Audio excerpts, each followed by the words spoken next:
देश के पूर्व थल सेना प्रमुख मनोज मुकुंद नरवणे ने पाकिस्तान की रणनीति पर बड़ा बयान दिया। साथ ही अपनी अनपब्लिश्ड किताब को लेकर भी खुलासा किया है।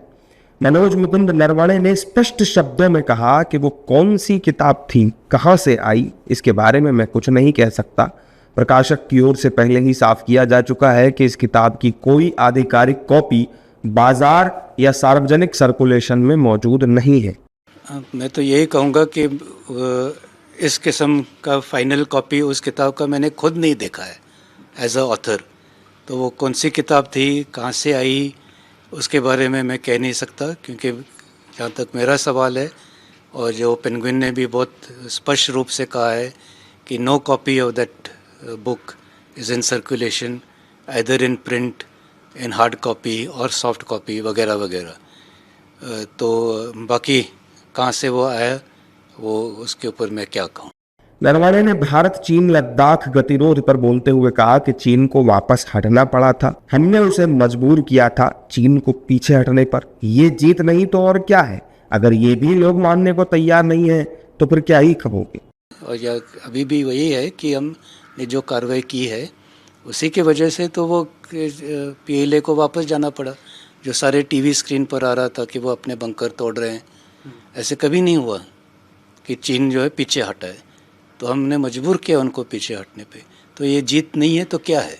और अगर ये भी लोग मानने के लिए तैयार नहीं, जो खुद की आंखों से टीवी पर देख सकते हैं, तो मैं और क्या कह सकता। नरवणे ने पाकिस्तान को लताड़ लगाई और कहा कि ऑपरेशन सिंदूर से पाकिस्तान को बहुत बड़ा सबक मिला है। ऑपरेशन सिंदूर से आतंक की लीडरशिप खत्म हुई थी। भारत ने पाकिस्तान में घुसकर आतंकवादियों को मारा था। ये कहूँगा कि ऑपरेशन सिंदूर में जो कार्रवाई की गई वो उसमें एक बड़ा फ़र्क था जिस किस्म के ऑपरेशन करते हैं।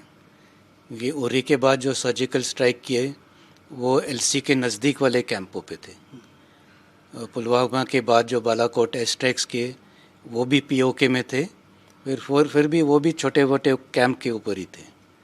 लेकिन जो उनका लीडरशिप है, उनके हेडक्वार्टर है, जहाँ पे असली चोट पहुँचती है, उनको हम छोड़ रहे थे। और इसलिए उनकी हिम्मत बढ़ रही है कि ठीक है, बॉर्डर पे 2-3 लोग टेररिस्ट मरे तो क्या फ़र्क पड़ता है।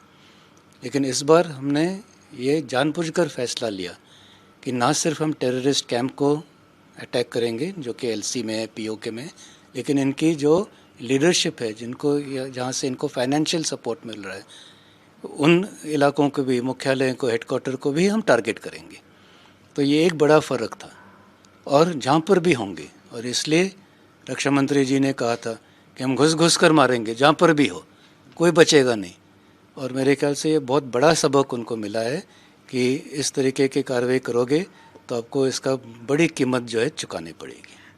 नरवणे ने यह भी कहा कि इंडियन आर्मी और इंडियन आर्म्ड फोर्सेस हर दिशा से अनपॉलिटिकल है, लेकिन जो लीडरशिप का हुक्म माना जाता है इसका मतलब ये नहीं कि आप पॉलिटिकल हो गए।